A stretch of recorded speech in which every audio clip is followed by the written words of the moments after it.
This isn't just a story I'm telling. It's a piece of my life that I've had to replay in my head 1,000 times to understand how it happened. What you're about to hear is the absolute truth of how a single condescending laugh in my own dining room became the fuel for a fire that would burn down the world of the man I loved. The weight of the porcelain cup felt impossibly heavy in my hand, its smooth, white surface a stark contrast to the boiling chaos inside me. My boyfriend, Julian, stood by the fireplace, one hand casually tucked into the pocket of his tailored trousers, the other swirling a glass of expensive Pinot Noir. He was holding court with his boss, a silver-haired shark named Marcus Thorne, and two of his marketing colleagues. This dinner was supposed to be a triumph, a moment for Julian to shine. And he'd asked me to serve my coffee, the coffee I'd spent 3 years of my life perfecting. He called it my grand finale. I thought he meant it as a compliment. I was so wrong. As Marcus took a thoughtful sip from the cup, Julian let out a short, dismissive chuckle that cut through the room. "It's a fun little Etsy thing she does, isn't it?" he said, gesturing towards me with his wine glass, a smirk playing on his lips. "Keeps her busy. Of course, it's no Apex Global, but hey, we all need a hobby. If you genuinely enjoy our stories, please subscribe to the channel, tell us where you're from, and what time it is right now. It's always fascinating to know how far our story flows." The silence that followed Julian's comment was deafening. Marcus Thorne's eyes, pale and analytical, flickered from the cup, to Julian, and then to me. He offered a polite, non-committal smile, but the damage was done. In that single moment, Julian had taken my passion, my dream, my fledgling business, or a bruise, and reduced it to a child's craft project. He had painted me as a dilettante, a little woman with a cute hobby to pass the time while he, the serious professional, conquered the corporate world. My face burned with a heat that had nothing to do with the oven. I could feel the pitying glances of his colleagues, their polite smiles now feeling like daggers. I wanted the floor of our Portland apartment to swallow me whole. I had met Julian 4 years earlier at a local farmer's market. I was there handing out free samples of my very first blend, a dark roast with notes of cherry and dark chocolate I'd named Velvet Midnight. He was charming, ambitious, and handsome in that clean corporate way. Sharp suit, sharper haircut, and a smile that seemed to have its own dedicated marketing budget. He said he worked in brand strategy for a tech firm, and he was captivated by my entrepreneurial spirit. He tasted my coffee, and his eyes lit up. "This is incredible, Alara," he'd said, his voice sincere. "This is a real product. You could build an empire with this." He was my biggest cheerleader, or so I thought. He helped me come up with the name Aura Brews, helped me design my first simple logo, and even helped me pack boxes in my tiny kitchen during my first holiday rush. He loved the idea of me being a small business owner. It was a good story to tell at parties. It made him seem supportive, modern, a man who championed a strong woman. But as Aura Brews slowly grew from a weekend hobby into a demanding, full-time obsession that consumed my savings and my waking hours, his enthusiasm began to curdle into something else. It became tolerance, then mild annoyance, and finally a quiet, corrosive contempt. His support became helpful suggestions that always seemed to involve me scaling back, being more realistic, or maybe just turning it back into the fun little thing it used to be. The brand he mentioned, Apex Global, was his holy grail. It wasn't a coffee company, it was a luxury lifestyle empire. They sold everything from $1,000 espresso machines to carbon fiber luggage and bespoke travel experiences. To Julian, Apex represented the pinnacle of marketing genius, a brand that didn't just sell products, but sold an identity of ruthless, unattainable success. His office was littered with their magazines. He wore their cologne. He dreamed of one day being worthy of their top-tier credit card. They were the gods of his corporate religion, and he was a devout worshiper. And in front of his boss, he had just laid my humble creation at their altar as a sacrificial lamb to prove his own allegiance to their world of sterile, mass-market perfection. After his guests left, the apartment felt cold and vast. I stood in the kitchen, stacking the delicate cups I'd bought specifically for tonight, my hands trembling slightly. Julian came in, humming, and loosened his tie. That went well, don't you think? He said, oblivious. Marcus was seriously impressed with the risotto. And he loved the coffee, see? I told you he would. He couldn't see the wound he'd inflicted, or worse, he didn't care. You called it a little Etsy thing, I said, my voice barely a whisper. He stopped humming and finally looked at me, a flicker of annoyance crossing his face. Oh, come on, Alara. It was a joke. A little self-deprecation. You gotta know your audience. These guys live and breathe multi-million-dollar campaigns. It's just perspective. He wasn't apologizing. He was teaching me a lesson in humility I hadn't asked for. He was telling me to know my place. I stared at him, at the man who had once told me I could build an empire, and I realized with a sickening lurch that he had never believed it. Not for a second. To him, my empire was just a dollhouse, something for him to point at and chuckle over before getting back to the real world of real men and real business. I didn't say another word that night. I just cleaned the kitchen, the clinking of dishes echoing the sound of something essential breaking apart inside me. I felt the full weight of his condescension, the years of subtle dismissals and patronizing smiles crashing down on me. He thought my dream was small. He thought my passion was a hobby. He had no idea what that passion was about to become. He had lit the fuse, and I was beginning to understand that the only way forward was to let it burn. The weeks following that disastrous dinner party were a masterclass in gaslighting. Whenever I tried to bring up how hurt I was, Julian would sigh with the theatrical weariness of a man burdened by an overly sensitive partner. We've been over this, Alara, he'd say, not looking up from his phone. It was a joke. You're blowing this completely out of proportion. Can we please just move on?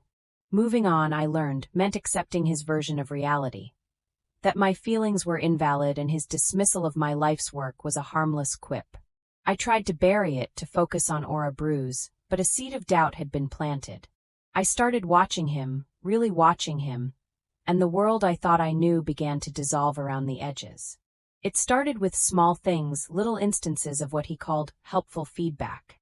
He'd look over my shoulder as I was designing a new label for a seasonal blend. Don't you think that font is a little amateurish? It doesn't exactly scream premium product. He suggested I use a sterile, corporate-approved font, a soulless Helvetica clone that would have stripped all the personality from my brand. When I refused, he just shrugged. Your call. Just trying to help you look professional. Then came the incident with the business plan. I had spent a month drafting a comprehensive 5-year plan for Aura Bruise, detailing my expansion strategy to get into local cafes and boutique hotels. I was proud of it. It was the most concrete and ambitious document I'd ever created. I saved it on our shared cloud drive in a folder clearly labeled Aura Bruise Business Plan. A week later, when I went to review it before a meeting with a potential investor, it was gone. The folder was empty. Panic seized me.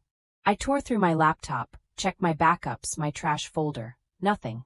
When I confronted Julian, he feigned a look of concerned surprise. That's weird, he said, peering at the screen. Are you sure you saved it there? Maybe you moved it. When I insisted I hadn't, he put an arm around me. Hey, I'm sure it's just a glitch. You know how buggy this cloud service can be. You can rewrite it, right? It'll probably be even better the second time. His calmness felt wrong. It was too smooth, too practiced. There was no sense of shared panic, just a placating reassurance that felt hollow. A cold dread washed over me. He'd never liked that business plan.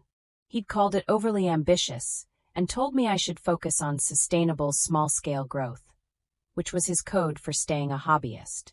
The idea that he might have deleted it intentionally was so monstrous that my mind recoiled from it. But the suspicion was there, a tiny venomous splinter I couldn't dislodge.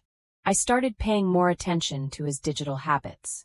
I noticed he'd often clean up our shared drive, organizing files and deleting duplicates. It was always framed as a helpful act, but now it felt like a violation.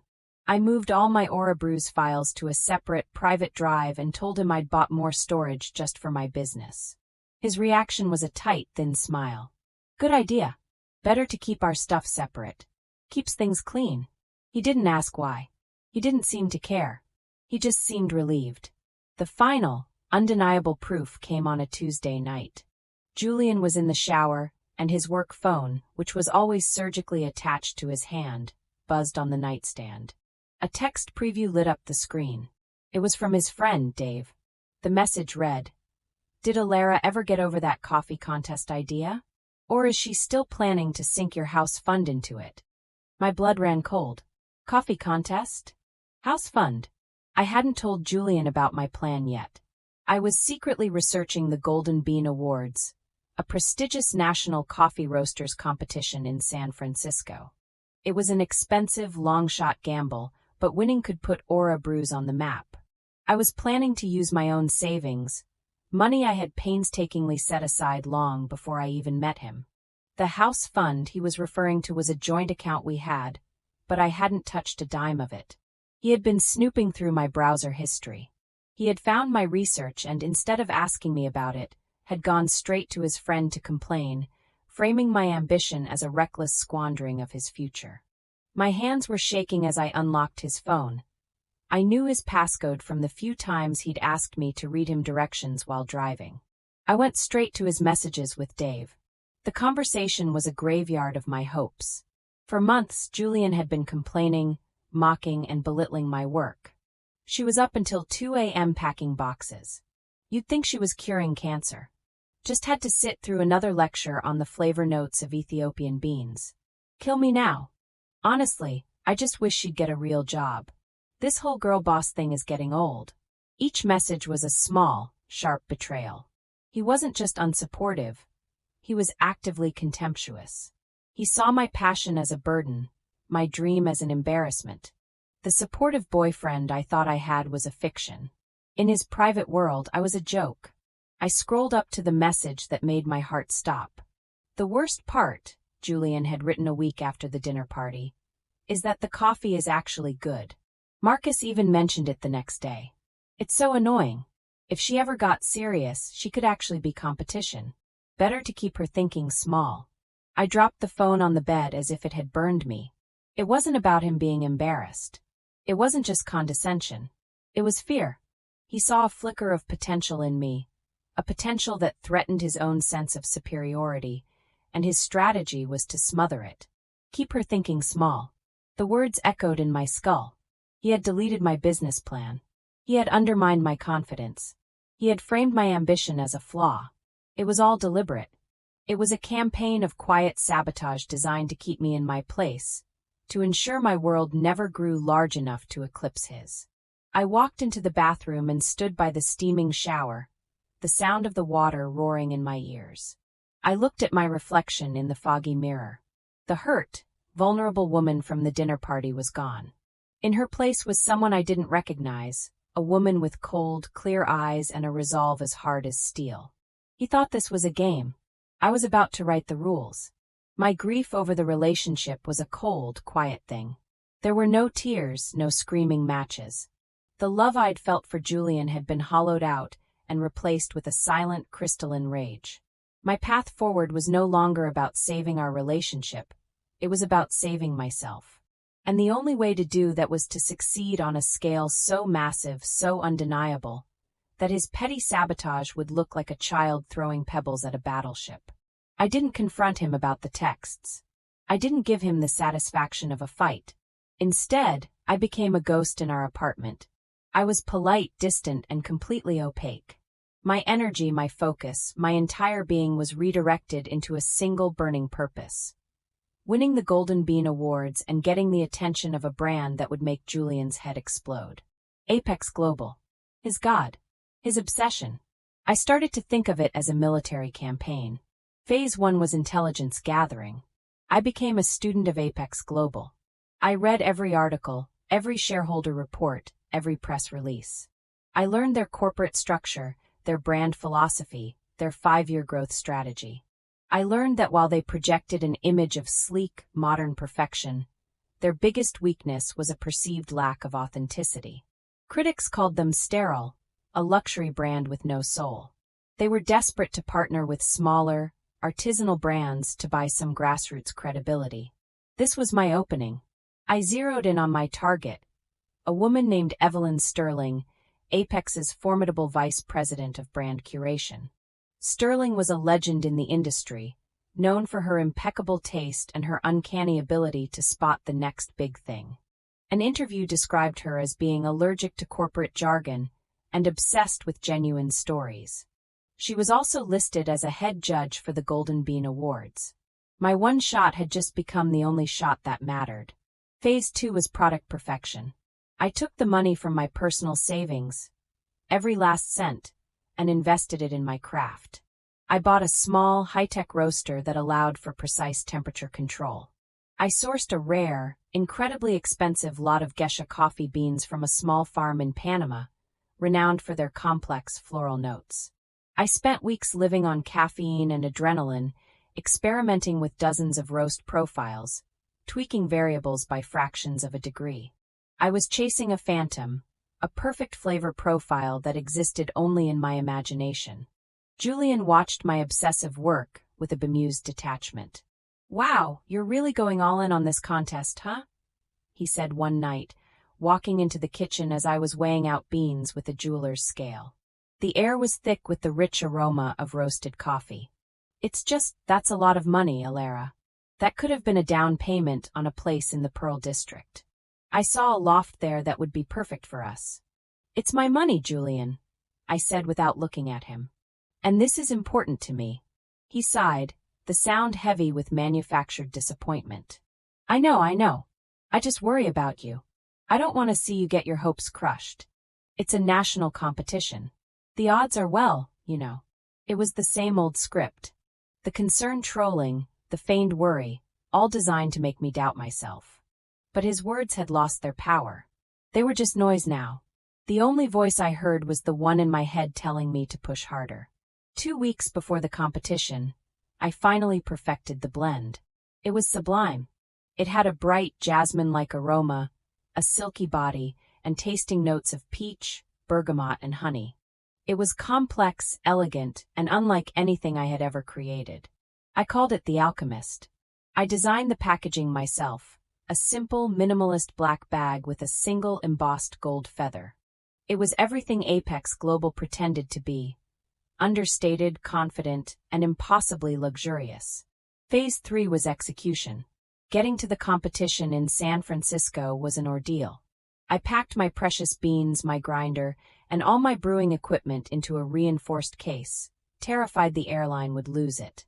I booked the cheapest hotel I could find, a tiny room miles away from the convention center where the event was being held.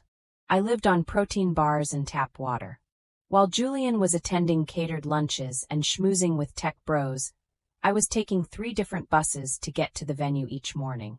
The competition was intimidating. The air buzzed with nervous energy and the hiss of espresso machines. My competitors were seasoned professionals from established roasteries, many of them men who looked at me and my small setup with dismissive curiosity. They had corporate sponsors and teams of assistants. I had a fold-out table and 2 suitcases. I saw Evelyn Sterling on the first day. She moved through the crowd with an aura of untouchable authority, flanked by 2 assistants. She never smiled. She would take a sip of coffee, make a small note on her tablet, and move on, her expression unreadable. She was terrifying. On the day of my presentation, my heart hammered against my ribs. I had 10 minutes to present The Alchemist to the judges. When my turn came, I walked to the judges' table where Sterling and 2 other industry veterans sat. I focused on blocking out everything but my own voice. I didn't talk about profit margins or market share. I told them the story of the beans, the small Panamanian family who grew them, the risk I took to acquire them. I told them the story of Aura Brews, of starting it on my kitchen counter. I made it about authenticity, about the human element behind the product. I brewed the coffee for them using a meticulous pour-over method. As I poured the hot water, I saw Sterling lean forward slightly. Her eyes, which had been bored and distant, were now fixed on the stream of coffee blooming in the filter. When I served the cups, I said nothing. I just let the coffee speak for itself. Sterling lifted the cup, inhaled the aroma, and then took a small, deliberate sip. She held the coffee in her mouth for a moment, her eyes closed. The seconds stretched into an eternity. She opened her eyes, looked directly at me, and gave a single, almost imperceptible nod. She didn't say a word, but in that moment I knew I had her. The rest of the day was a blur of anxiety. I didn't know if I had won, but I knew I had been seen. The awards ceremony was that evening. I stood at the back of the crowded ballroom, my cheap dress feeling woefully out of place among the designer suits and cocktail dresses. They announced the bronze and silver medals. My name wasn't called. My heart sank. Julian was right. I had failed. I had wasted everything. Then the announcer stepped forward. And now for a very special award, one not given out every year. The Golden Bean Innovators Award, for a roaster who demonstrates not only exceptional quality, but groundbreaking artistry and vision in their craft. My breath caught in my throat. This year, the judges were unanimous. The Innovators Award goes to a newcomer whose storytelling and singular focus on a perfect cup of coffee captivated us all. He paused for dramatic effect, a long, torturous silence. The winner is Alara Vance of Aura Brews for The Alchemist. The sound of my own name felt distant, like it belonged to someone else. The ballroom erupted in applause, but all I could hear was the frantic, triumphant beating of my own heart. I walked to the stage in a daze, the heavy crystal award feeling cool and solid in my trembling hands. As I looked out at the sea of faces, I saw Evelyn Sterling in the front row.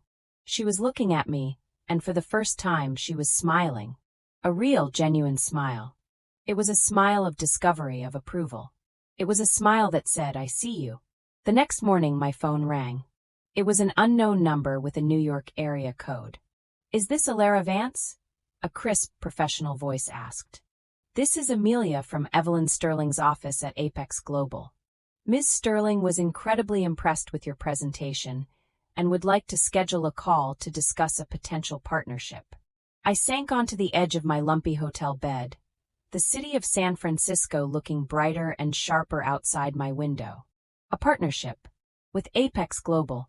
The word sounded like a foreign language. The call was scheduled for the following week. I flew back to Portland feeling like a different person. I walked back into the apartment I shared with Julian, and the air felt thick with unspoken truths. He was on the couch, scrolling through his laptop. "Hey," he said, barely glancing up. "How was your little coffee thing? You didn't text." "It was good," I said, my voice even and calm. "I won." That got his attention. He looked up, his brow furrowed in disbelief. "You won. You won the whole thing." "I won the Innovators Award," I clarified, setting my luggage down. He processed this for a moment. A strange mix of emotions flickered across his face. Surprise, confusion, and something else, something that looked like annoyance. "Wow. Huh. That's great, Alara. Seriously. Good for you." The congratulations felt forced, like a line he was obligated to say. He was already recalibrating, figuring out how to minimize my achievement to fit his narrative. "So, what do you get? A cash prize or something?" "Something like that," I said vaguely, unwilling to give him the satisfaction of knowing the details. I needed to control the reveal. It had to be on my terms at a time and place of my choosing. Over the next few days he became insufferable. He'd introduce me to people as my girlfriend, Alara. She just won a big award for her coffee hobby. He was co-opting my success, turning it into an interesting anecdote that made him look good for being with such a quirky, talented woman. He had no idea what was coming. My call with Evelyn Sterling was more than I could have ever hoped for.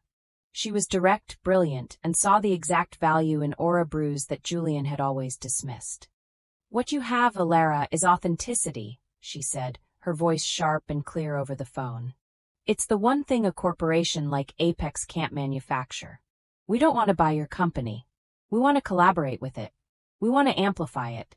The offer was staggering. They wanted to launch a new initiative called Apex Curated, a collection of high-end artisanal products featured in their flagship stores and on their website. Aura Brews would be the launch partner. They would co-brand The Alchemist, handle all the distribution and marketing, and give me a significant percentage of the profits, plus a massive upfront fee to scale my production. It was a dream deal, the kind of break that could turn a small business into a global brand overnight. And they wanted to move fast. The contracts were drawn up by a team of high-powered New York lawyers. I hired my own lawyer, a sharp woman who specialized in intellectual property, to review every line. She confirmed it was an ironclad, incredibly favorable deal. 2 weeks later, the final contract arrived as a secure digital file. I sat at my laptop, my mouse hovering over the Sign Document button.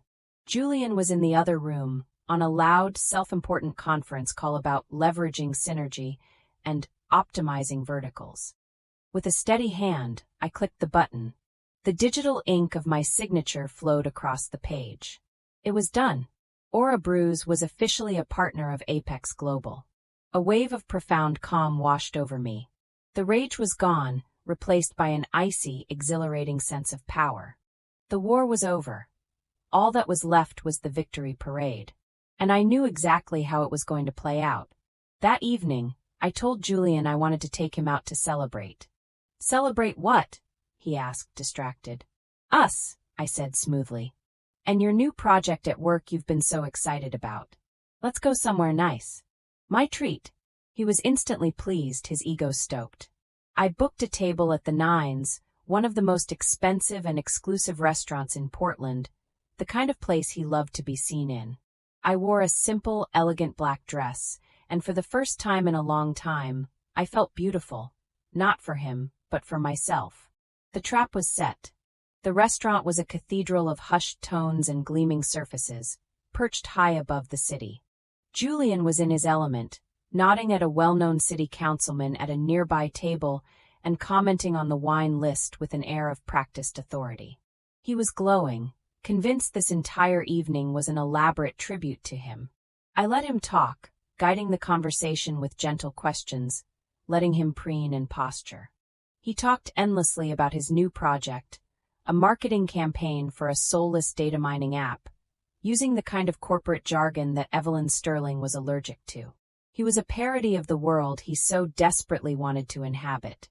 "The truth is, Alara," he said, leaning forward conspiratorially after his second glass of ridiculously expensive Cabernet, "this project is my ticket to the executive track. In 5 years, I'll be running the whole department. And then we can finally get serious.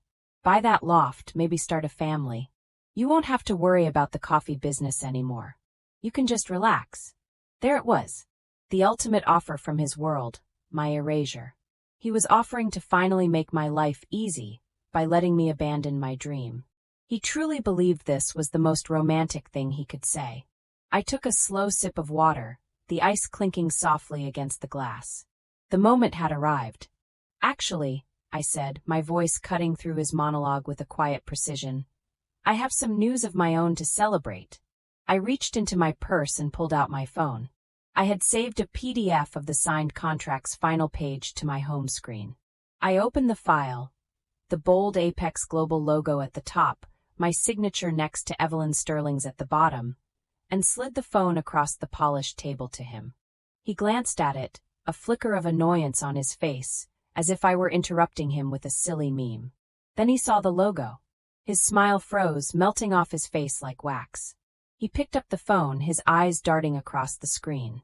I saw the exact moment the words registered. Partnership agreement. Apex Global. Aura Brews. His face went pale, a sickly, chalky white under the restaurant's dim, artful lighting. "What is this?" he whispered, his voice hoarse. "Is this a joke?" "No joke, Julian," I said, leaning back in my chair, feeling a profound sense of calm. "Evelyn Sterling, she's the VP of Brand Curation, is a big fan of The Alchemist. They're launching a new collection called Apex Curated. Aura Brews is their official launch partner. My coffee, The Alchemist, will be sold in every Apex flagship store worldwide starting next quarter." I let the words hang in the air between us. I watched him trying to process an idea so far outside his understanding of the world that his brain seemed to be short-circuiting. Me, my little Etsy thing, and Apex Global. It was an impossible equation. "But how?" he stammered. You don't know anyone there. You can't just call them. I won the Innovators Award at the Golden Bean, remember?" I said gently. Evelyn was the head judge. She saw something in my brand. Something authentic. I twisted the knife just a little, using the very word he and his soulless company could only dream of owning. His eyes fell to the contract on the phone screen again, a pathetic, wounded look replacing the shock. He finally understood. He saw the scale of it. He saw the money, the prestige, the power. He saw a world he had worshipped from afar, a world that had just invited me in while leaving him on the outside looking in. So, all that time, he trailed off, the pieces clicking into place in his mind.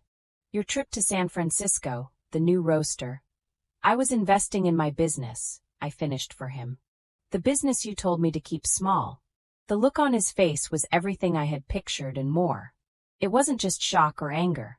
It was a deep, existential humiliation. The entire foundation of his superiority, his carefully constructed reality where he was the successful one and I was the hobbyist, had been obliterated. He had built his identity on being the one who understood the world of brands and success, and that very world had just chosen me over him. He had mocked my little boat, and I had returned with a fleet of destroyers, flying the flag of his most coveted brand. I picked my phone up from the table and placed it back in my purse. I signaled for the waiter. Check, please. Julian just sat there, silent and broken, staring at the space on the table where the contract had been. He looked like a man who had just seen a ghost. In a way, he had. The ghost of the woman he thought he could control, the woman he had so profoundly underestimated. I paid the bill in cash, stood up, and smoothed down my dress. I looked down at him one last time. He wouldn't meet my eyes. He just stared at his hands, a fallen king in a kingdom of his own making. I didn't say goodbye. I just turned and walked away, the sound of my heels clicking on the marble floor the only sound in the sudden, crushing silence of his world. 6 months later, I was in a glass-walled conference room on the 48th floor of the Apex Global Tower in Manhattan. The view was breathtaking, a sprawling panorama of the city that seemed to pulse with energy. I was there to approve the final marketing assets for the Apex curated launch. The campaign was beautiful, far beyond anything I could have ever created on my own. They had shot a mini documentary about my story, filming on location in my Portland roastery and at the farm in Panama, where the geisha beans were grown.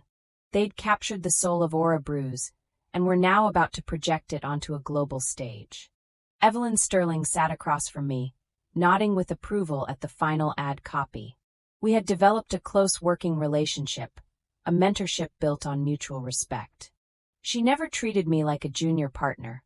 She treated me like a peer, an artist whose vision she was helping to realize. After the meeting, she walked me to the elevator. You should be proud, Alara, she said, her usual stern expression softened by a rare smile. You're about to become a household name. As the elevator descended, I felt a sense of peace that had been foreign to me for years. It wasn't the giddy excitement of victory, but the quiet, solid confidence of someone who had fought for their place in the world and won. The revenge had been satisfying, yes, but what came after was so much more profound. It was freedom. Freedom from Julian's condescension, freedom from the box he had tried to put me in, freedom to build the empire he had never believed was possible. I flew back to Portland that evening. I had my own apartment now, a bright, airy studio in a converted warehouse that also served as the new headquarters for Aura Brews. It was filled with plants and the constant, comforting aroma of coffee. It was mine. The next day, I was walking to a meeting with a new packaging supplier. As I waited at a crosswalk, I glanced across the street. And I saw him. Julian. He looked diminished. His expensive suit seemed to hang off him. His confident stride was gone, replaced by a weary shuffle. He was just another face in the crowd, another drone on his way to an office to talk about synergy and verticals. He didn't see me. I was on the other side of the street, in every sense of the word. He was stuck in the world he'd chosen, a world of hollow ambitions and borrowed prestige. I was on my way to build something real. The light changed and the crowd surged forward. For a moment he looked up, his gaze sweeping aimlessly across the street, passing right over me without a flicker of recognition. From my new vantage point, from the height I had fought so hard to reach, he looked exactly like what he had always tried to make me feel. He looked so small from up here. The end.